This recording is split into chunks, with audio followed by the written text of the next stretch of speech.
If you ever, before I launch into that, let me welcome you to the podcast episode 124. Good to have you here. Thank you for taking the time. So, if you ever want to find a little hideaway from the demented world that we live in, you want to go somewhere where there's bracing good sense, clear thinking. One of the places you can go to hide is in pretty much any book by Thomas Sowell, and he pointed something out in something I read by him recently. I'd seen him make this point in an earlier book of his, and I thought I'd mention it here. You want to be able to talk back to your television screen when somebody's telling you when someone's telling you a story, or they're feeding you a line, or they're saying, oh, here's the problem. You want to be able to have something to say. And I might as well tell you what I'm talking about, right? There's a difference between a statistical underclass and a real underclass. There's a difference between a statistical underclass and a real underclass. What do I mean by that? Well, it's similar and not exactly the same thing, but it's analogous to the difference between absolute poverty and relative poverty. There's absolute poverty, which means that if you don't get medical care, or if you don't get food, or if you don't get shelter, you're going to die. You're going to be dead within the week. That would be absolute poverty. So someone who's absolutely poor is someone who earns 2 pennies a day and they live in a cardboard box outside Manila. All right, that's absolute poverty. Relative poverty would be something that is the result of the bell curve that follows every human society everywhere it goes. As my father-in-law, now with the Lord, was fond of saying, did you realize that fully 1/2 of all doctors graduated in the lower half of their class? Yeah. So, yeah, that's true. And there's no way it could be false, because somebody's going to be in the lower half of the class. If you're going to have a class at all, there's going to be the lower half of it. So there's relative poverty, the lower half of the class. In affluent societies, the relatively poor, people who live below the poverty line in the United States. Okay, think about this. If you're below the poverty line in the United States, do you own a car? Yes. Do you own a smartphone? Yes. Do you own a house? Well, most of those who are relatively poor own a house. Do you have a laptop? You start going through all these things. These people are relatively poor, and they really are relatively poor compared to the affluent in our society, but that's a relative measure, not an absolute measure. Something analogous or similar is going on with what I started with, a statistical underclass and a real underclass. A real underclass would be like the untouchables in India, back when that caste system was firmly in place and policed and defended. The untouchables were the untouchables, and if you were born in an untouchable family, you were going to die an untouchable, and your kids were going to be untouchables, and so on down the line. So your family, if you were in that lower strata, that was a permanent underclass. That was a real underclass, and time didn't change it. Time would just simply exacerbate the problem. Well, one of the things that people do, one of the things that leftist progressives do when they're trying to get us to sign up for their latest tomfool thing, is they'll say things like, a generation ago, 10% of the American, I'm just making these figures up just to illustrate the point. They'll say 10% of Americans lived below the poverty line, and 10% were the filthy rich. So we have the filthy rich at one end, and we have people living below the poverty line in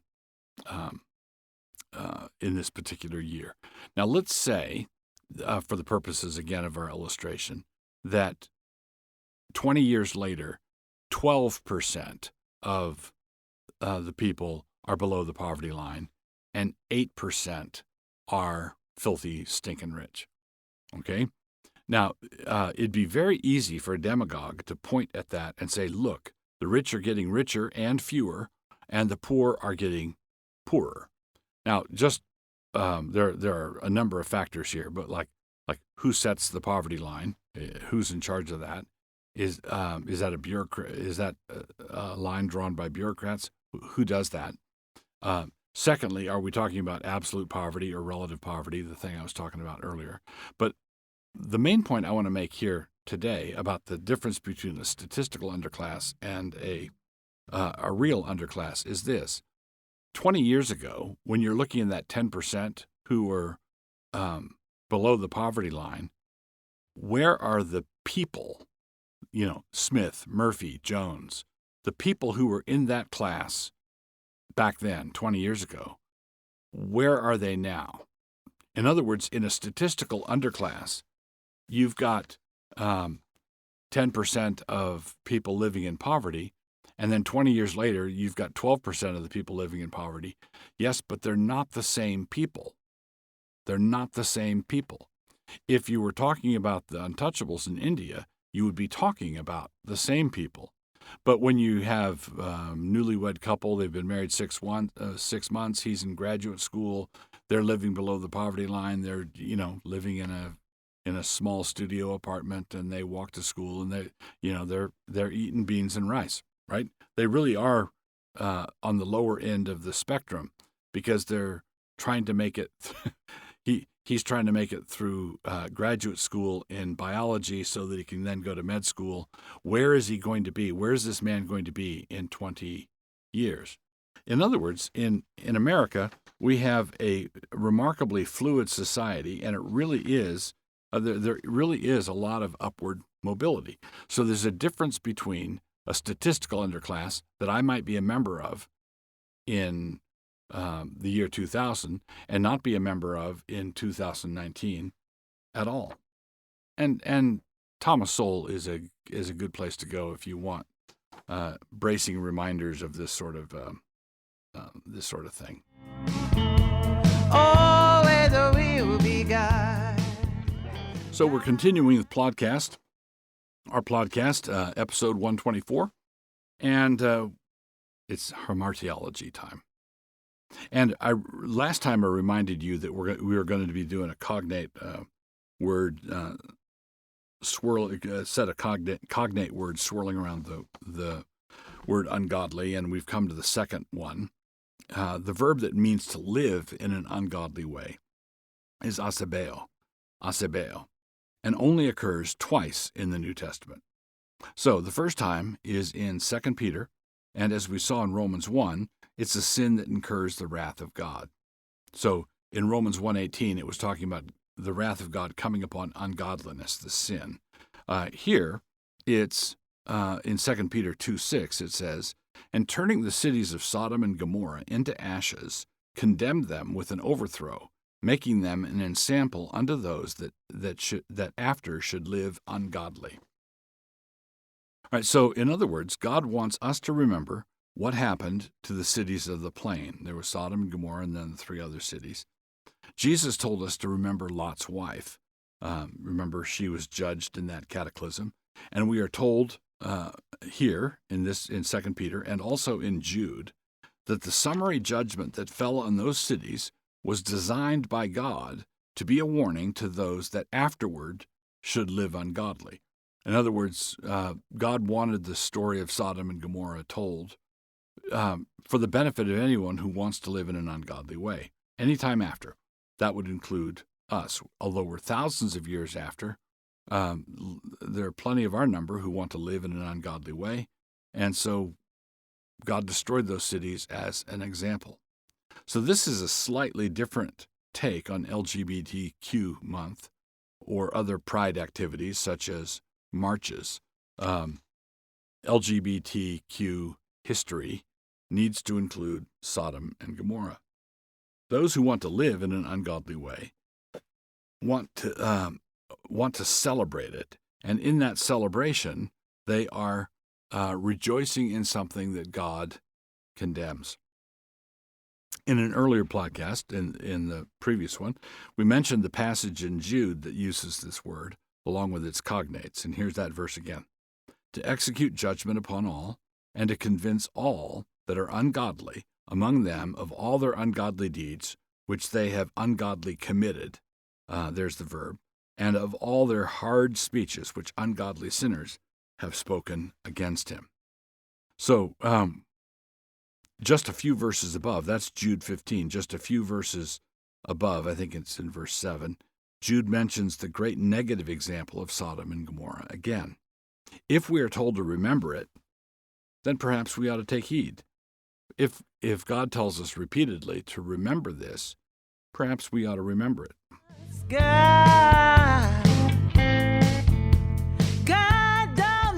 For our book review section, I want today, in podcast 124, I wanted to commend to you a real stirring book by Anthony Esolen. It's called Out of the Ashes. Out of the Ashes. Now, he's written some other books, and his book on marriage, and the title of that book has escaped me for some reason, but it's got marriage in the title. Tony Esolen is just a marvelous writer and thinker, Roman Catholic gent. I did a conference with him one time for the Illinois family people, and he spoke and I spoke for that evening, and it was a real pleasure to meet him. And when you read books like this, Out of the Ashes, he's taking on all the corrosive assumptions of secular modernity in our modern life and tackling them head on. And he writes with punch and verve, and he really knows how to pitch it high and inside. And when you read, if you're as distressed as a Christian ought to be at the condition of the Republic, if you're as upset as you ought to be at how many lies are told and with what frequency they're told, and how disruptive and destructive these lies are, and you read and you sit down and read this book, you'll probably read it in one or two sittings. It's the kind of book that will just suck you in, and then when you're done reading his analysis of what's going on, the way it is and the way it ought to be, and the way it used to be, not perfect, not we're not looking back to some utopia, but the way it's possible for societies to be reasonably ordered in a fallen world. And Esolen is magnificent when it comes to describing this sort of thing. In my Goodreads review of this book, I said Anthony Esolen is a total baller. He really gets you worked up in the right way. And when you finish his book, you want to go out and punch something. You want to do something. You want to give me something to do. Give me somewhere to go. Give me a mountain to climb. Give me some task to perform so that I can be engaged in fighting for our people.